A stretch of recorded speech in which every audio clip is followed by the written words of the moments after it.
আসসালামু আলাইকুম রাহমাতুল্লাহি ওয়া বারাকাতুহু। সুপ্রিয় সম্মানিত দর্শক ও শ্রোতা, আশা করি মহান রব্বুল আলামিনের দয়ায় আপনারা সবাই ভালো আছেন। আল্লাহ সুবহানু তাআলার ৯৯টি নাম রয়েছে। প্রতিটি নামেরই আলাদা আলাদা ফজিলত রয়েছে। আজ আপনাদেরকে ইয়া হালিমু এর অর্থ হলো ধৈর্যশীল, ইয়া হালিমু নিয়ে আপনাদেরকে আজকে আলোচনা করব এবং জানাবো। আল্লাহ পাক রব্বুল আলামিনের নাম নিয়ে আল্লাহ পাক নিজেই বলেছেন, অলিল্লাহিল আসমাউল হুসনা ফাদউহু বিহা।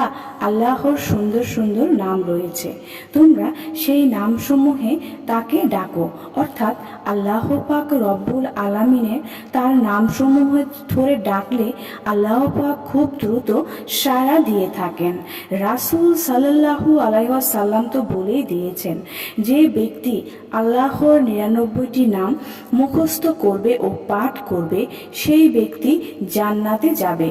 সুবহান আল্লাহ। সুপ্রিয় সম্মানিত দর্শক ও শ্রোতা, আমাদের ভিডিওটি ভালো লাগলে সাবস্ক্রাইব করার অনুরোধ রইল এবং শেয়ার করার অনুরোধ রইল। আসুন, ইয়া হালিম অর্থ ধৈর্যশীল, এর ফজিলত সম্পর্কে আমরা জানি। ইয়া হালিমুর প্রথম আমলটি হচ্ছে, যে ব্যক্তি এই ইসমে আজম কাগজে লিখে পানি দ্বারা ধৌত করে, উক্ত পানি সে বস্তুর উপর ছিটিয়ে দিবে অথবা মর্দন করবে, ইনশাআল্লাহ তার মধ্যে কল্যাণ ও বরকত হবে এবং তা নিরাপদে থাকবে। ইয়া হালিমুর দ্বিতীয় আমলটি না বললেই নয়। এই নাম অধিক সংখ্যকবার জিকির করলে নেতৃত্ব বহাল থাকে, ধন দৌলতে কোনো অপচয় হয় না।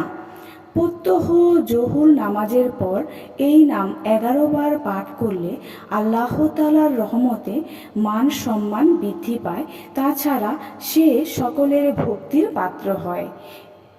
ইয়া হালিমু নামের আরেকটি আমল না বললেই নয়।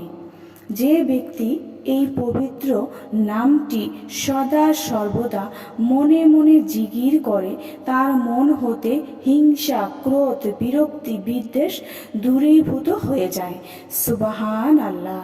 সুপ্রিয় সম্মানিত দর্শক শ্রোতা, তাহলে আসুন ইয়া হালিম নামের এই আমলগুলো করার অনুরোধ রইল। আল্লাহ পাক রব্বুল আলামিন আমাদেরকে এই আমল করার তৌফিক দান করুন। আমিন।